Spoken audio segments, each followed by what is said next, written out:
김문기 씨 몰랐다는 것 말고 또 다른 혐의가 있죠. 바로 지난 대선 과정에서 백현동 부지 용도를 변경한 건 국토부의 협박 때문이었다라고 허위 사실을 말한 혐의인데요. 그 발언 직접 들어보시죠. 2014년 4월 22일 박근혜 정부의 국토부가 용도 변경을 요청했습니다.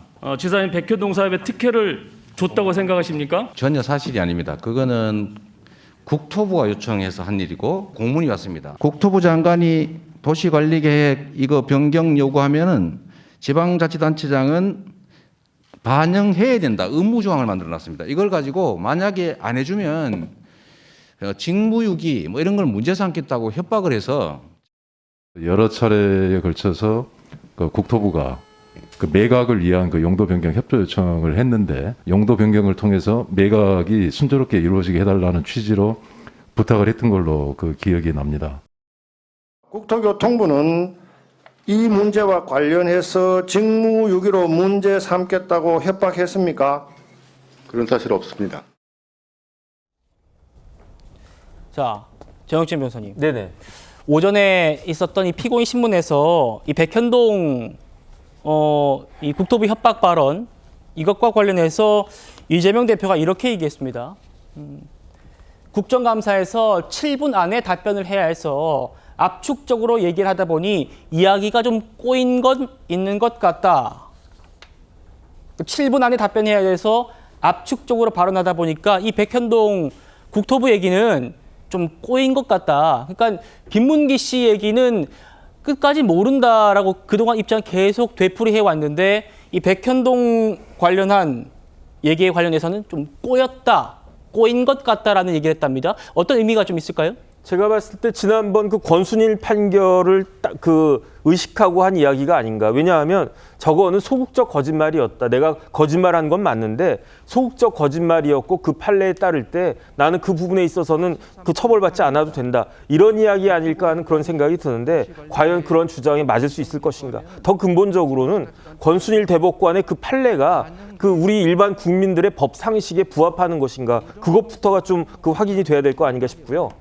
저도 국방부에서 일을 해봤고요. 네. 그다음에 이제 미군기지 사업이니까 평택시하고도 지방자치단체하고도 일을 많이 해봤는데 단 한 번도 평택시 공무원들, 평택시장을 협박하거나 그런 것들을 생각조차 한 적이 없었습니다. 그거는 있을 수가 없는 거고요. 어떤 공무원이, 어떤 중앙부처 공무원이 지방자치단체 공무원에 대해서 이래라 저래라 협박할 수 있겠습니까? 그건 말이 안 되는 거고 조금 전에 저 날짜 나왔지만 저 날짜가 언제였습니까? 2021년 10월 달에 한 발언이에요. 저 10월 달이 언제였습니까? 그 대장동 사건이 언제 이렇게 그 수면 위로 딱 드러났는가?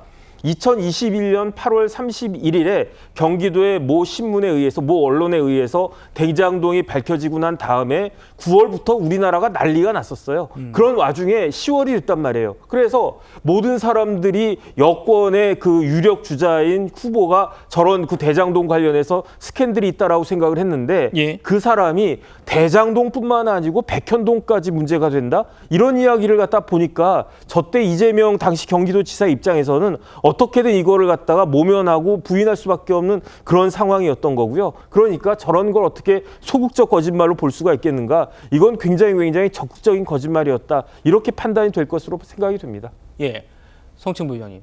자, 말이 꼬였다고 얘기했어요. 국감장에서 그 당당하게 답변하던 이재명 대표가 말이 꼬였다. 왜 말이 꼬였을까요? 그러니까 그 협박을 했다, 협박으로 느껴졌다 이 표현을 제대로 못했다고 주장을 하고 있는 것으로 보여지고요. 그 당시에 그 교육문화환경국장 그 사람이 지금 용도 변경을 계속해서 지연되는 거에 대해서 중앙으로부터 성남시 공무원을 직무유기 등으로 뭔가 문제 삼을 수 있다라는 소문을 들었다라고 그 국장이 발언하는 것을 이제 이재명 대표도 그 당시 성남시장으로서 그걸 들었다는 거거든요. 예. 그렇기 때문에 그 당시에 그런 협박으로 느껴졌다. 지금 민주당의 그 검찰독재대책위원회도 주장하는 그 바가 그렇습니다. 그러니까 협박으로 느껴졌다는 그 인식 부분을 사실 부분으로 마치 해석해서 재판하는 것은 옳지 않다라는 주장을 하고 있는 것이고, 그리고 민주당에서 추가적으로 주장하고 있는 것은 그 담당 국장, 아까 말씀드린 것처럼 당시 이재명 성남시장에게 중앙에서 이런 좀 소문들이 들려온다라고 보고한 그 담당 국장의 입장이 바뀌었다는 거거든요. 예. 원래는 이재명 당시 성남시장에게 그렇게 보고를 했는데 지금 재판 과정에서 모른다가 아니라, 그렇지 않다가 아니라 기억이 나지 않는다로 갑자기 입장이 바뀌었다는 겁니다. 그러니까 네. 그러면서 기소도 되지 않았다라는 주장을 하고 있습니다. 왜냐하면 이 관련된 건에 대해서 말단 직원까지 전부 기소가 되어 있고 이재명 당시 시장까지 모든 관련자들이 다 기소가 되어 있는데 그 중간에 있는 그 국장만 기소가 되지 않은 것은 입장을 바꾼 것에 대한 대가가 아니겠냐라는 것이 지금 민주당 측의 주장이고요. 그런 차원에서 이거에 대해서 지금 반론을 하고 있는 것입니다. 예.